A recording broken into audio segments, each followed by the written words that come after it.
السلام علیکم ورحمۃ اللہ وبرکاتہ۔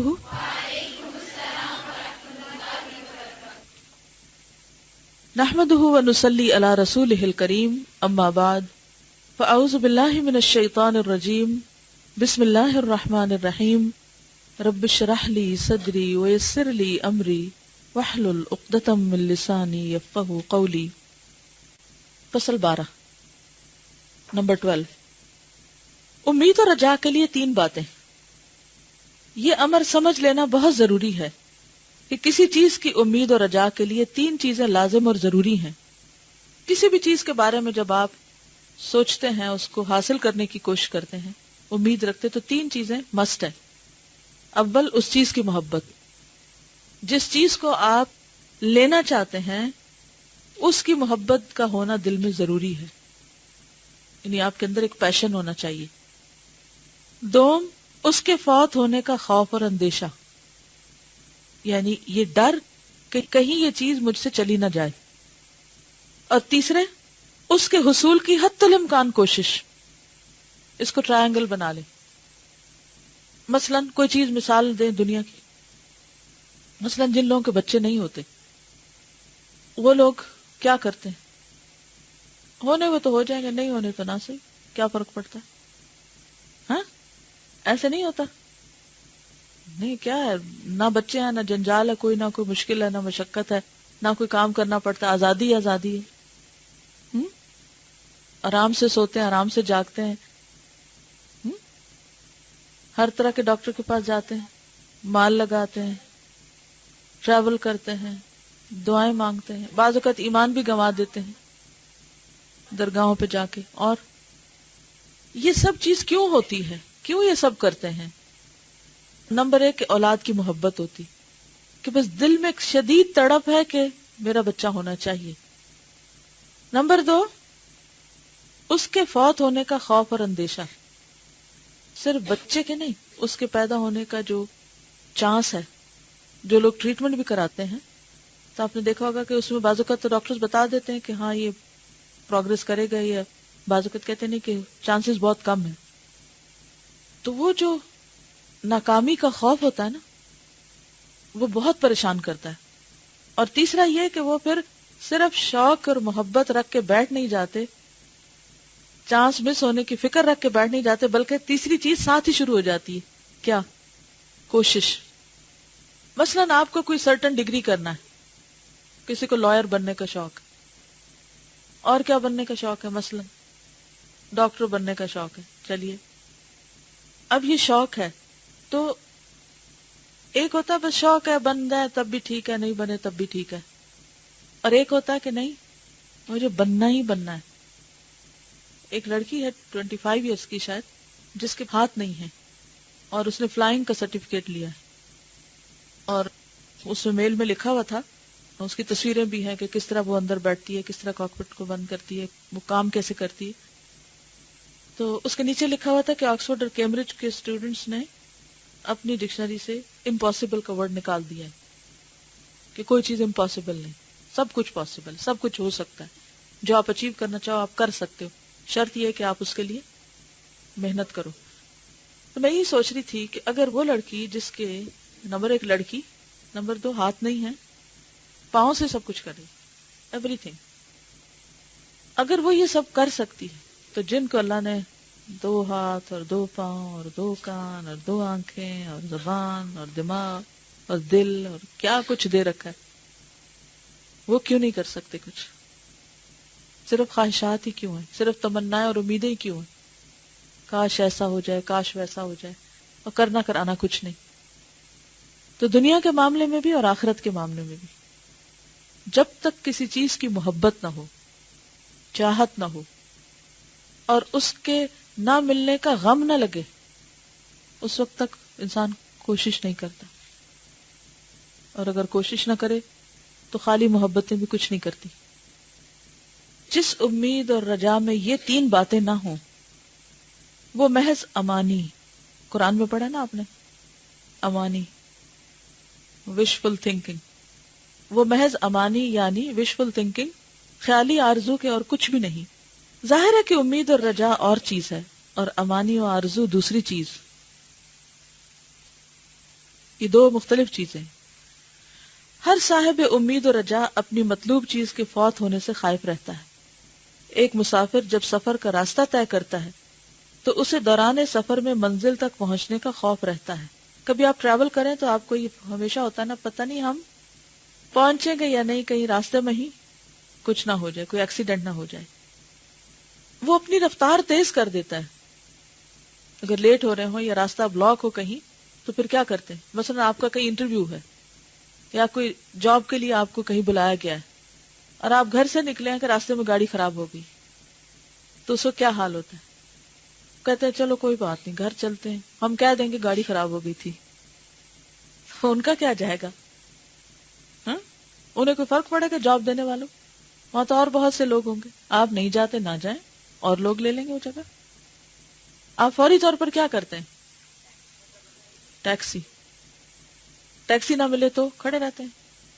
اور میں کہہ دوں کہ ٹیکسی نہیں ملی تھی، پیدل چل پڑتے ہیں.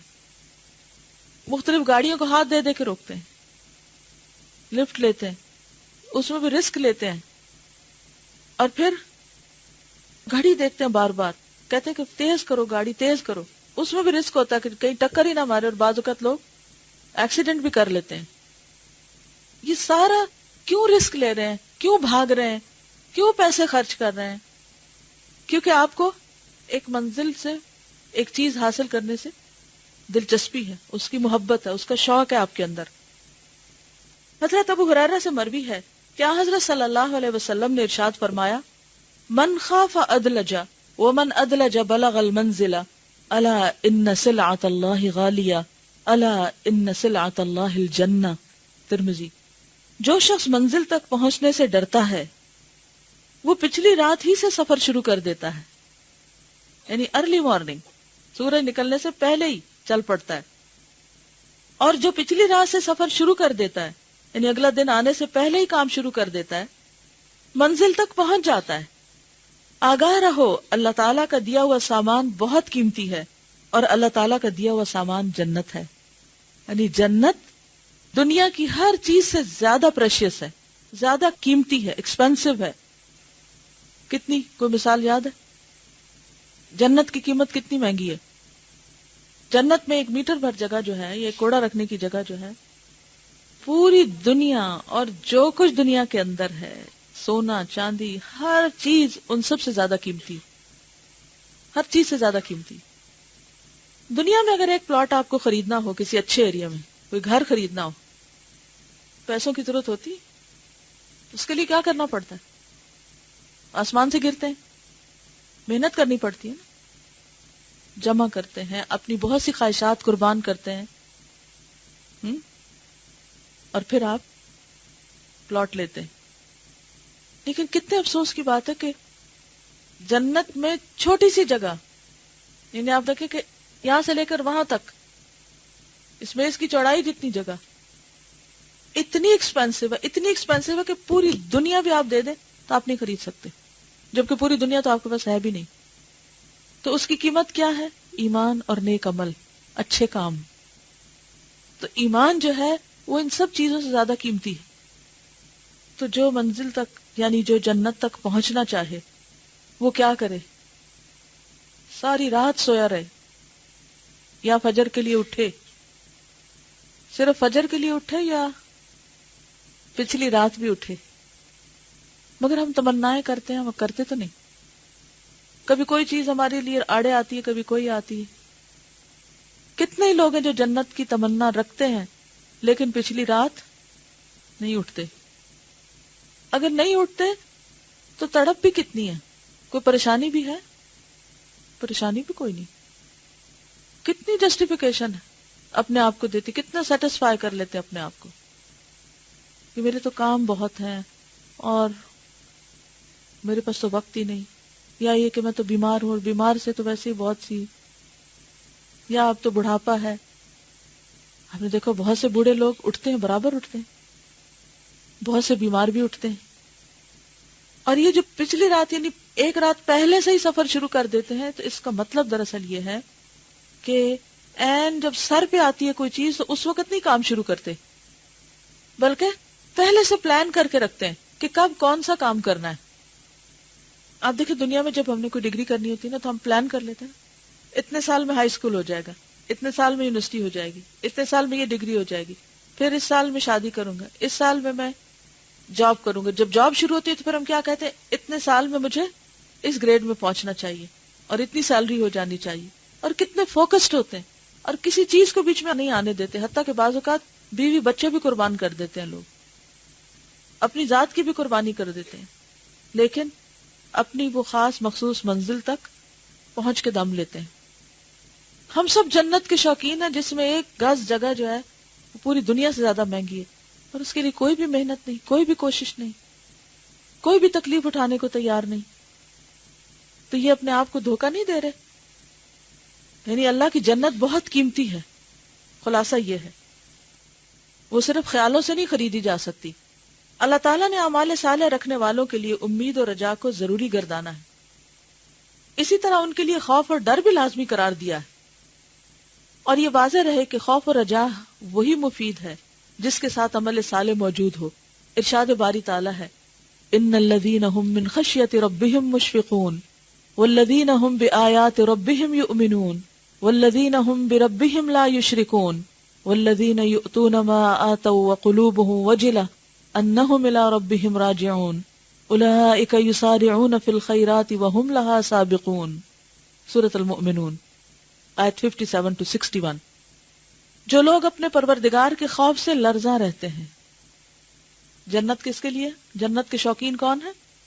جن کے دل میں اپنے رب کا ڈر رہتا ہے، جو لوگ اپنے پروردگار کی آیتوں پر یقین رکھتے ہیں کہ جو بات انہیں بتائی جاتی ہے اس کو سچا مانتے ہیں، اور جو اپنے پروردگار کے ساتھ کسی کو شریک نہیں کرتے، یعنی شرک نہیں کرتے، اور جتنا کچھ انہیں اللہ دیتا ہے اس میں سے پروردگار کی راہ میں دیتے ہیں، یعنی صدقہ خیرات خوب کرتے ہیں، اور پھر بھی ان کے دلوں کو اس بات کا کھٹکا لگا رہتا ہے، یعنی صدقہ کر کے، ایمان لا کر، نیک کام کر کے پھر بھی ڈر لگا رہتا ہے کہ ان کو اپنے پروردگار کی طرف لوٹ کر جانا ہے، یعنی واپس جانا ہے۔ یہی لوگ نیک کاموں میں جلدی کرتے ہیں اور ان کے لیے لپکتے ہیں، یعنی کوئی بھی نیک کام کر لیں وہ کبھی بھی آرام سے نہیں بیٹھتے کہ بہت ہو گیا، وہ مزید کرتے چلے جاتے ہیں۔ حضرت عائشہ صدیقہ فرماتی ہیں کہ میں نے اس آیت کے متعلق پوچھا کہ یا رسول اللہ صلی اللہ علیہ وسلم، ایسے لوگ کون ہیں؟ کیا وہ لوگ جو شراب پیتے ہیں اور زنا اور چوری کرتے ہیں وہ ڈرتے ہیں؟ آپ نے فرمایا لا یا ابنۃ الصدیق ولکنہم الذین یصومون ویصلون ویتصدقون ویخافون ان لا یتقبل منہم اولئک یسارعون فی الخیرات۔ اے صدیق کی بیٹی، نہیں، ایسے لوگ نہیں، بلکہ وہ لوگ جو روزے رکھتے ہیں، نماز پڑھتے ہیں، صدقہ دیتے ہیں، اور پھر ڈرتے ہیں کہ کہیں ان کے اعمال مقبول نہ ہوں، یعنی قبول نہ ہوں۔ یہی لوگ خیر اور بھلائی میں جلدی کیا کرتے ہیں، سستی نہیں کرتے، ڈیلے نہیں کرتے، بلکہ کرتے چلے جاتے ہیں کہ اور کر لیں، مرتے دم تک ان کی دوڑ ختم نہیں ہوتی۔ حضرت ابو ہریرہ فرماتے ہیں کہ اللہ تعالیٰ اہل سعادت کی، یعنی خوش قسمت لوگوں کی توصیف اور تعریف ان کے احسان اور نیکی اور خوف الہی، اور شقی اور بدبخت لوگوں کا ذکر ان کے گناہ اور ان کی بے خوفی کے ساتھ فرماتا ہے۔ کوئی صاحب بصیرت اگر صحابہ کرام کے حالات پر غور کرے تو اسے معلوم ہوگا کہ وہ اعمال صالحہ سے کس درجے مزین تھے، یعنی کتنے زیادہ نیک عمل کرتے تھے، اس کے باوجود کس درجے خدا سے ڈرتے تھے۔ حضرت عمر کی مثال سب کو معلوم ہے، اور ہم باوجود انتہا درجے کی تقصیر اور کوتاہی کے کس قدر بے خوف اور نڈر بنے ہوئے ہیں، یہ ہماری کس قدر غلط فہمی ہے۔ حضرت ابو بکر صدیق اکثر فرمایا کرتے تھے وَدَدْتُ أَنِّي شَعْرَةً فِي جَنْبِ عَبْدِ مُؤْمِنٍ، مسند احمد، میں اسے پسند کرتا ہوں کہ میں کسی ایماندار کے جسم کی ایک روئی کے برابر ہوتا۔ اپنے جسم کو بال دیکھیے، ایک بال کتنا چھوٹا ہوتا ہے، ایک بال، مثلا ہاتھ پر ہی دیکھ لیجئے اگر آپ نے سارے نہیں اتارے ہوئے، تو وہ کیا کہتے ہیں کہ کاش میں کسی مومن کے جسم پر ایک چھوٹا سا بال رواں ہوتا۔ ان کو بڑا بننے کا کوئی شوق نہیں تھا۔ کیوں کہتے تھے؟ یہ حساب کے ڈر سے، حساب سے ڈرتے تھے۔ امام احمد سے مروی ہے کہ حضرت صدیق اکثر اپنی زبان پکڑ کر فرمایا کرتے تھے هذا الذي اوردني الموارد، اس نے مجھے ہلاکت کے مواقع میں ڈالا ہے، یہ کہہ کر حد سے زیادہ روتے، اپنی زبان پکڑتے اور بہت روتے، اس نے مجھے مشکلوں میں ڈالا ہے، اور فرماتے ابکو فإن لم تبکو فتباکو، مسند احمد، خوب رویا کرو، اگر نہ رو سکو تو کم از کم رونی شکل ہی بنا لیا کرو۔ رونی شکل بنانے کی بات کیوں کی گئی؟ یعنی اگر دل بہت ہی سخت ہے اور کچھ اثر ہی نہیں ہوا بات کا، تو ایٹ لیسٹ کوشش کر کے کچھ اثر لے لو۔ حضرت صدیق اکبر نماز کے لیے کھڑے ہوتے تو خوف الہی ایسا طاری ہو جاتا کہ لکڑی کی طرح کھڑے رہتے اور ان کے جسم میں ذرہ ہر جنبش نہ ہوتی۔ ہماری نمازیں کیسی ہوتی ہیں؟ کبھی ایک پاؤں پہ کھڑے ہوتے ہیں، کبھی دوسرے پہ کھڑے ہوتے ہیں، کبھی پھر خارش شروع ہو جاتی ہے، کبھی دوپٹہ گر پڑتا ہے، اور کبھی کوئی شور ہوتا ہے تو ادھر ادھر دیکھنے لگ جاتے ہیں۔ تو کل کا ٹارگٹ کیا ہے؟ کوشش کرنی کہ نماز میں بالکل ساکت سٹل کھڑے ہونے کی پریکٹس، جس طرح یسٹرڈے کل میں آپ نے اللہ کی طرف پوری توجہ رکھنے کی کوشش کی، اسی طرح اس توجہ کے ساتھ بالکل سیدھے کھڑے ہونے کی کوشش کریں، ہلے جلے بغیر۔ اچھا، بعض لوگ اگر کہیں تراویح پڑھیں کہ رات سنیں تو وہ صف میں کھڑے ہو کے ہلنے لگتے ہیں، پوری صف کو ہلانے لگتے ہیں، کیونکہ وہ ایک وارث ہوتا ہے نا، دوسرے بھی ساتھ ہلنا شروع ہو جاتے ہیں اور پھر آگے سے آگے سب خوشبو خراب ہو جاتا ہے۔ ایک مرتبہ ایک پرندہ آپ کے سامنے لایا گیا، آپ نے اسے ہاتھ میں پکڑا اور الٹ پلٹ کر دیکھا، پھر فرمایا کہ اس وقت تک کوئی جانور شکار نہیں بنتا اور کوئی درخت کاٹا نہیں جاتا جب تک وہ تسبیح الہی کو ترک نہ کر دے۔ یعنی تم پکڑے نہ جاتے اگر تم تسبیح کرتے۔ اس سے کیا پتہ چلتا ہے؟ ہر لمحے ذکر سے غافل نہیں ہونا۔ شیطان بھی کب حملہ آور ہوتا ہے؟ جب انسان ذکر سے غافل ہوتا ہے، کیونکہ فاذکرونی اذکرکم، جب تک بندہ اللہ کو یاد کرتا ہے، ذکر کرتا ہے، تو اللہ بھی اس کے ساتھ ہوتا ہے، اس کی مدد کرتا ہے۔ لیکن ہمارا حال یہ کہ جب کوئی مشکل آنے لگتی اس وقت ہم کو ذکر یاد آتا ہے۔ تو جو شخص عام حالات میں ذکر کرتا رہتا ہے، مشکل حالات میں اس کی پھر جلدی سنی جاتی ہے۔ آپ کی وفات کا وقت قریب آیا تو حضرت عائشہ صدیقہ سے خطاب کرتے ہوئے فرمایا، یا بنیہ انی اصبت من مال المسلمین هذه العباء وهذا الحلاب وهذا العبد فاسرعی به الى ابن الخطاب۔ بیٹی، میرے پاس مسلمانوں کے مال میں سے یہ چیزیں ہیں، ایک عبا، ایک دودھ دونے کا پیالہ اور ایک غلام، تم اسے جلد سے جلد خطاب کے بیٹے عمر کے پاس پہنچا دو۔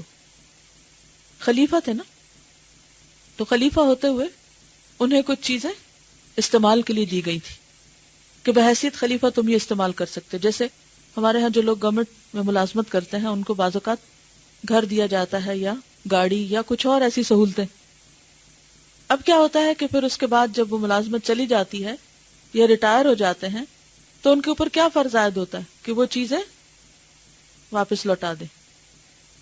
لیکن عموماً کیا کرتے ہیں لوگ، اگر کسی کو فرنشڈ گھر ملا ہوا ہے تو کتنے لوگ ہوں گے کہ جو ایک سوئی سلائی تک واپس وہیں رکھ کر نکلیں کہ یہ مجھے فیسلٹی ملی تھی صرف ایک مخصوص جاب کی وجہ سے، جب میری جاب ختم تو میری فیسلٹی بھی ختم، اب باقی چیزوں میں میرا حق نہیں۔ اور حضرت عمر کو اس لیے بھجوائی کہ انہوں نے، حضرت ابوبکر رضی اللہ تعالیٰ عنہ نے خود حضرت عمر کو اپنے بعد خلیفہ نامزد کیا تھا کہ اب ان پہ میرا حق نہیں، اب یہ عمر کے پاس جانی چاہیے۔ یعنی خوشی کے ساتھ، اور کیا کہا، اسرعی، جلدی کرو، لے جاؤ ان کے پاس، یہ حقدار تک پہنچ جائیں۔ یعنی ایک طرح سے وہ چارج دے رہے ہیں اپنی کسٹڈی میں جو چیزیں ہیں ان کا، اور ہیں بھی کتنی چیزیں، یہ بھی آپ دیکھیں۔ کیوں کر رہے ہیں ایسا؟ آج اگر کوئی ایسا کرے تو اس کو کیا کہتے ہیں؟ بے وقوف ہے، اس کو تو پتہ ہی نہیں۔ اور اس وقت مثالیں دیتے ہیں، فلاں جب ریٹائر ہوتا تو اس نے کس کس طرح غبن کیا اور فلاں نے کیا کیا اور فلاں نے کی، اس طرح کی مثالیں بیان کرنے کا مقصد کیا ہوتا ہے؟ تاکہ تم بھی دنیا سے تھوڑا اور فائدہ اٹھا لو۔ لیکن کتنے دن یہ چیزیں ساتھ رہتی ہیں انسان کے۔ یہ فرق ہے نا صحابہ کے عمل اور ہمارے عمل میں۔ واللہ لوددت انی کنت هذه الشجرہ تؤکل وتعضد، ترمذی زہد۔ اے کاش میں درخت ہوتا کہ مجھے جانور کھاتے اور پھر کاٹ دیا جاتا۔ حضرت قتادہ نے فرمایا کہ مجھ تک حضرت ابوبکر صدیق کے یہ کلمات پہنچے ہیں، لیتنی خضرۃ تأکلنی الدواب، کاش میں سبز گھاس ہوتا کہ چوپائے مجھے کھا لیتے۔ حضرت عمر بن خطاب نے ایک مرتبہ سورۃ طور پڑھنا شروع کی، جب اس آیت پہ پہنچے ان عذاب ربک لواقع، سورۃ طور آیت 7، تمہارے پروردگار کا عذاب ضرور نازل ہو کر رہے گا، اسے پڑھتے ہی شدت سے رونا شروع کر دیا، تاکہ اس قدر بیمار ہو گئے کہ لوگ عیادت کے لیے آنے لگے۔ پھر جب بستر مرگ پر تھے اپنے بیٹے سے کہا کہ میرے رخسارے یعنی گال زمین پر رکھ دو، شاید اللہ تعالیٰ مجھ پر رحم فرمائے۔ نیز فرمایا کہ اگر اللہ تعالیٰ میری مغفرت نہ فرمائے تو میں غارت ہو گیا۔ یہ کلمات آپ نے 3 مرتبہ فرمائے، اس کے بعد ہی آپ کی روح قبض ہوئی۔ ہم بھی قرآن پڑھتے ہیں، کوئی ایک دن آنسو بہے، ایک دن کسی آیت کو اپنے لیے سمجھا کہ یہ مجھے کہا جا رہا ہے؟ ہم قرآن پڑھتے وقت، دین پڑھتے وقت بھی ذہن میں دوسرے لوگوں کو رکھتے ہیں، یہ بات اس پہ فٹ آ رہی ہے، یہ اس پہ فٹ آ رہی ہے، اس پہ فٹ آ رہی ہے، میرے لیے کیا ہے؟ میں تو سب ٹھیک ہوں۔ صحابہ کرام اور ہم میں ایک یہ بھی بہت بڑا فرق ہے کہ وہ ہر چیز کو اپنے لیے لیتے تھے۔ حضرت عمر فاروق معمولات شب میں، یعنی رات کے جو ان کے معمولات کرنے کے کام تھے، روزانہ قرآن مجید کی تلاوت فرماتے۔ ہم میں سے کتنے لوگ رات کو قرآن پڑھتے ہیں کہ پڑھ کے سوئیں؟ تو خیال ہی نہیں کہ یہ بھی کرنا ہوتا ہے۔ آیات وعید پر اس قدر روتے کہ ہچکی بن جاتی اور دنوں گھر میں پڑے رہتے، یہاں تک کہ لوگ بیمار سمجھ کر عیادت کے لیے دوڑ آتے۔ خوف الہی سے آپ اس قدر رویا کرتے تھے کہ آنسو بہنے کی وجہ سے رخساروں یعنی گال پر 2 سیاہ خط سے پڑ گئے تھے، یعنی یہ جگہ کالی ہو گئی تھی، اتنا روتے تھے۔ نمکین ہوتے آنسو تو جو بار بار ایک ہی جگہ کو لگے رہیں تو نشان پڑ جاتے ہیں۔ موت سے کچھ پہلے حضرت ابن عباس نے آپ سے کہا کہ اے امیر المومنین، آپ کے ذریعے اللہ تعالیٰ نے ملکی فتوحات عطا فرمائی، یعنی اتنی روم اور ایران فتح ہوا تھا، آپ نے بڑے بڑے شہر آباد کیے اور یہ کیا اور وہ کیا، تمام چیزیں گنوائیں، آپ کے سارے کارنامے۔ آپ نے فرمایا وَدِدْتُ أَنْ أَنْجُو لَا أَجْرَ وَلَا وِزْرَ، میں چاہتا ہوں کہ میری نجات ہو جائے، نہ مجھے اجر ملے نہ بار گناہ مجھ پہ لادا جائے۔ تو ڈر غالب تھا نا کہ مجھ پر میری پکڑ نہ ہو۔ ہمارا حال کیا ہے؟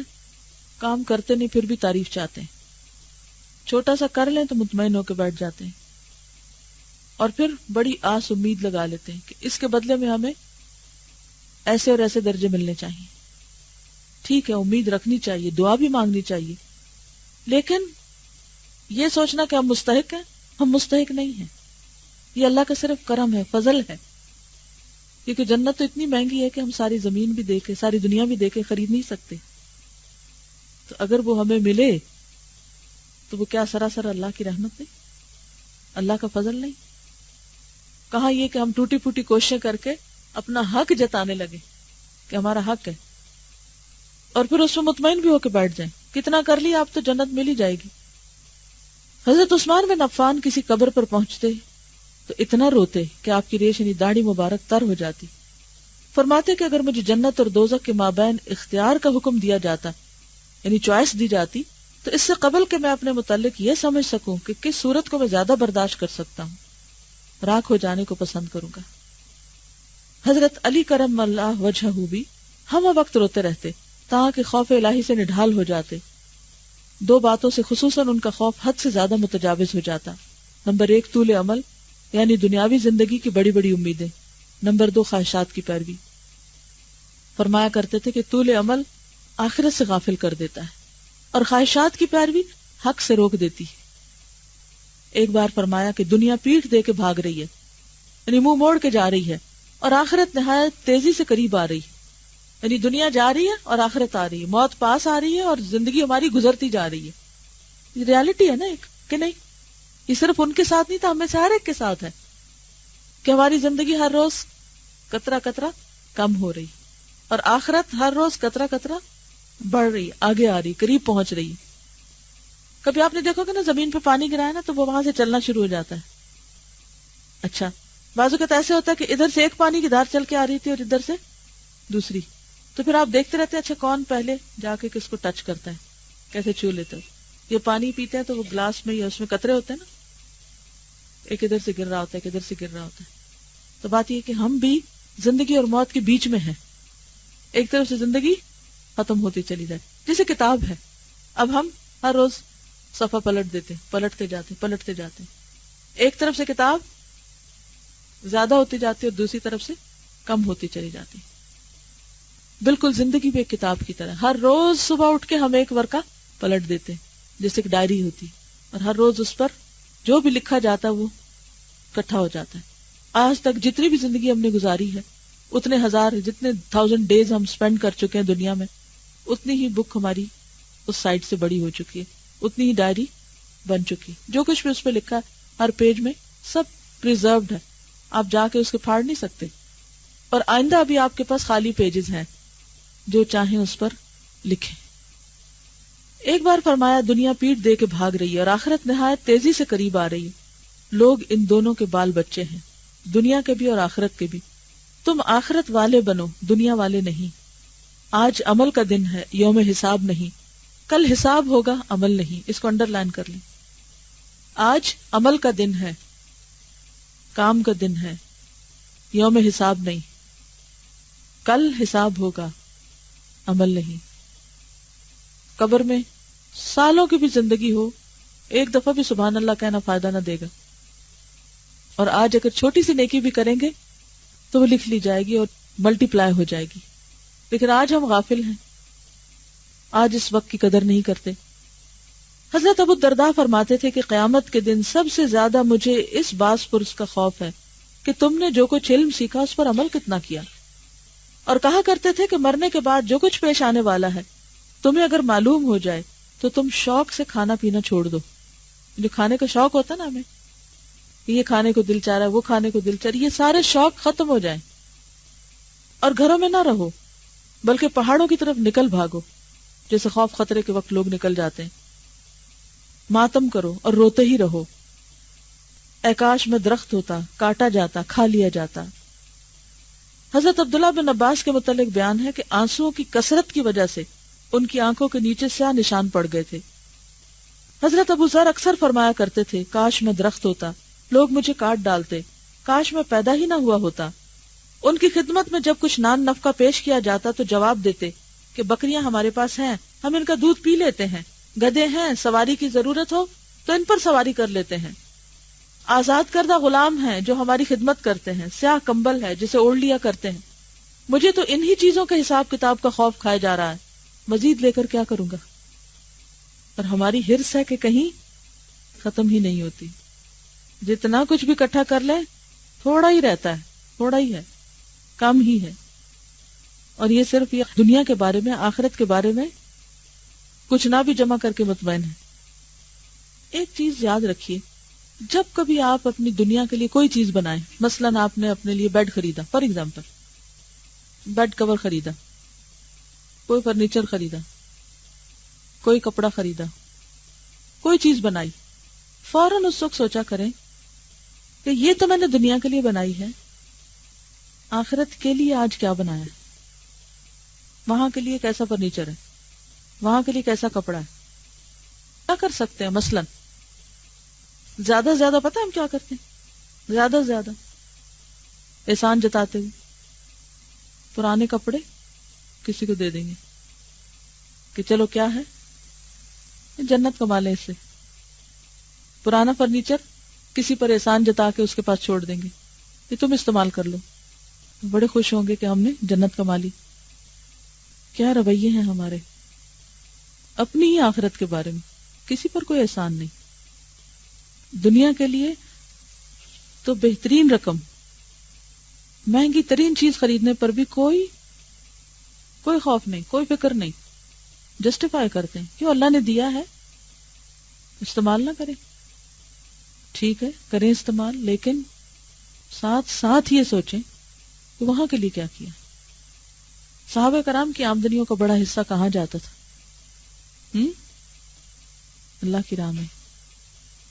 ہماری آمدنیوں کا بڑا حصہ تعیشات میں، ایک کے بعد ایک دنیا کی چیز بناتے چلے جاتے ہیں اور دل ہے کہ بھرتا ہی نہیں، اور یہ سوچ بھی نہیں آتی وہاں کے لیے کیا بنایا. اور اگر کچھ بنائیں بھی، کچھ ایکولی دیں بھی تو کم تر درجے کا ہی دیں گے. لن تنالوا البر حتى تنفقوا مما تحبون، مگر وہ دل کہاں سے لائیں؟ دل ہے کہ مانتا ہی نہیں آخرت بنانے کو، فکر ہی ساری دنیا کی، غم ہی سارا دنیا کا ہے، لگتا ہے ہمیشہ یہی رہنا ہے۔ حضرت ابو الدرداء نے ایک مرتبہ رات کو سورۃ الجاسیہ پڑھنا شروع کی، جب اس آیت پر پہنچے ام حسب الذین اجترحوا السیئات ان نجعلہم کالذین آمنوا وعملوا الصالحات، جو لوگ بد کرداریوں کے مرتکب ہوتے رہتے ہیں، یعنی غلط کام کرتے ہیں، برے کام کرتے ہیں، کیا انہوں نے یہ خیال کر رکھا ہے کہ ہم انہیں ان لوگوں جیسا کر دیں گے جو ایمان لائے اور انہوں نے نیک عمل کیے؟ اسے بار بار پڑھتے اور روتے تاکہ اسی حالت میں صبح ہو گئی، یعنی جو لوگ برے کام کرتے ہیں کیا انہوں نے یہ سوچ رکھا ہے کہ ہم انہیں ان لوگوں کی طرح کر دیں گے جو ایمان لائے اور انہوں نے نیک عمل کیے؟ یعنی ہم کیا چاہتے ہیں؟ اس جنت میں جا کے رہیں جہاں صحابہ کرام رہے، ان درجوں پہ پہنچے جہاں وہ پہنچے، لیکن نہ نماز ان جیسی، نہ روزہ ان جیسا، نہ صدقہ خیرات ان جیسا، نہ دین کے لیے کی جانے والی کوششیں ان جیسی، لیکن خوش فہمیاں کیا ہیں کہ بڑی محبت ہے ہمیں ان سے، انہی کے ساتھ جا کے رہیں۔ تو ہم سب کو اپنی کوششوں پر بھی نظر ڈالنی چاہیے۔ حضرت ابو عبیدہ بن الجراح کہا کرتے تھے کہ اے کاش میں بھیڑ ہوتا، میرے گھر والے مجھے ذبح کر کے میرا گوشت کھا لیتے اور میرا شوربہ پی جاتے۔ اس بارے میں اس قدر آثار موجود ہیں کہ تمام کو پیش کرنا دشوار ہے، یعنی مشکل ہے کہ ساری باتیں یہاں لکھی جائیں۔ صحیح بخاری میں تو ایک مستقل باب ہے، خوف المؤمن ان يحبط عمله وهو لا يشعر، مومن کے خوف کا باب کہ کہیں اس کے اعمال اس طرح ساقط نہ ہو جائیں کہ وہ سمجھ بھی نہ سکے۔ یعنی مومن کا خوف کیا ہوتا ہے کہ جو ٹوٹی پوٹی نیکیاں کی ہیں کہیں وہ بھی ضائع نہ ہو جائیں۔ ابراہیم تیمی فرماتے ہیں کہ جب کبھی میں نے اپنے قول اور عمل کا جائزہ لیا تو یہی ڈر ہوا کہ میں جھوٹ تو نہیں بول رہا ہوں، یعنی اپنے کسی کیے ہوئے کام کو جب میں بیان کرتا ہوں کہ میں نے یہ کیا، میں نے وہ کیا، تو میں یہ دیکھتا ہوں کہ کہیں میں جھوٹ تو نہیں کہہ رہا، واقعی کیا بھی ہے۔ کیونکہ بعض اوقات ہم چھوٹا سا کام کرتے اتنی مبالغہ رہی، اس قدر ایگزیجریشن، اتنا بڑا اس کو بنا کے پیش کرتے ہیں کہ جیسے پتہ نہیں ہم نے کیا پہاڑ توڑ دیے، حالانکہ کوئی خاص کام نہیں ہوتا، اور یہ خرابی بہت لوگوں میں پائی جاتی ہے۔ تو ہم سب کو کیا کرنا ہے؟ اپنا اپنا جائزہ لینا ہے کہ جب کبھی اپنے کسی عمل کا ہم خود سے خیال کرنے لگے یا کسی سے ذکر کرنے لگے تو سوچیں کہ کہیں جھوٹ تو نہیں بول رہے، سچ کہہ رہا ہوں، یا ہے وہ۔ ابن ابی ملیکہ کہتے ہیں کہ میں ایسے 30 صحابہ سے مل چکا ہوں جو کثرت خوف الہی کی وجہ سے اپنے متعلق نفاق سے ڈرتے تھے کہ کہیں میں منافق تو نہیں، پھر بھی ان میں سے کوئی یہ نہیں کہتا تھا کہ میرا ایمان جبریل اور میکائیل کے ایمان کے برابر ہے، یعنی صحابہ میں سے کبھی کسی نے دعویٰ نہیں کیا۔ حضرت حسن فرمایا کرتے تھے کہ مومن ہی اللہ تعالیٰ سے ڈرتا ہے، منافق نہیں ڈرتا۔ حضرت عمر بن خطاب حضرت حذیفہ سے کہتے تھے میں تمہیں اللہ کی قسم دے کر پوچھتا ہوں کہ کیا حضرت صلی اللہ علیہ وسلم نے منافقوں میں میرا نام گنوایا تھا؟ وہ کہتے ہیں نہیں، لیکن تمہارے سوا کسی اور کی صفائی پیش نہیں کروں گا، یعنی ہر ایک مت پوچھنے آ جائے مجھ سے۔ ابن تیمیہ کی تصریح کے مطابق حضرت حذیفہ کا مقصد یہ نہیں تھا کہ حضرت عمر کے سوا نفاق سے کسی اور کی برات پیش نہیں کروں گا، بلکہ مقصود یہ تھا کہ یہ دروازہ تمہارے سوا کسی اور کے لیے نہیں کھولوں گا کہ ہر شخص اپنی نسبت دریافت کرتا رہے اور میں اس کی وضاحت کرتا رہوں۔ اسی روایت کے قریب آن حضرت صلی اللہ علیہ وسلم کی ایک اور حدیث بھی ہے، کسی نے آپ کی خدمت میں گزارش کی کہ میرے حق میں دعا فرمائیے کہ 70,000 آدمی جو بلا حساب و کتاب جنت میں داخل کیے جائیں گے ان میں میرا نام بھی ہو۔ آپ نے فرمایا اکاشا تم سے سبقت لے گئے، یعنی اکاشا نے دعا کروائی اور آپ نے ان کے لیے کر دی۔ اس سے حضرت صلی اللہ علیہ وسلم کا یہ مقصد نہیں ہے کہ حقدار صرف اکاشا ہیں، بلکہ یہ کہ اگر اس کے لیے دعا کی جائے گی تو یکے بعد دیگرے بہت سے لوگ کھڑے ہو جائیں گے اور کہیں گے ہمارے لیے بھی دعا فرمائیے۔ یہ دروازہ جب کھل جاتا ہے تو ممکن ہے ایسے لوگ بھی کھڑے ہو جائیں جو اس کے مستحق نہ ہوں اور کہنے لگے کہ ہمارے لیے بھی دعا فرما دیجیے۔ اس لیے اس سلسلے کو یہاں روک دینا ہی اولا اور بہتر تھا، واللہ اعلم۔ وآخر دعوانا ان الحمد للہ رب العالمین، سبحانک اللہم وبحمدک، نشہد ان لا الہ الا انت، نستغفرک ونتوب الیک۔ السلام علیکم ورحمۃ اللہ وبرکاتہ۔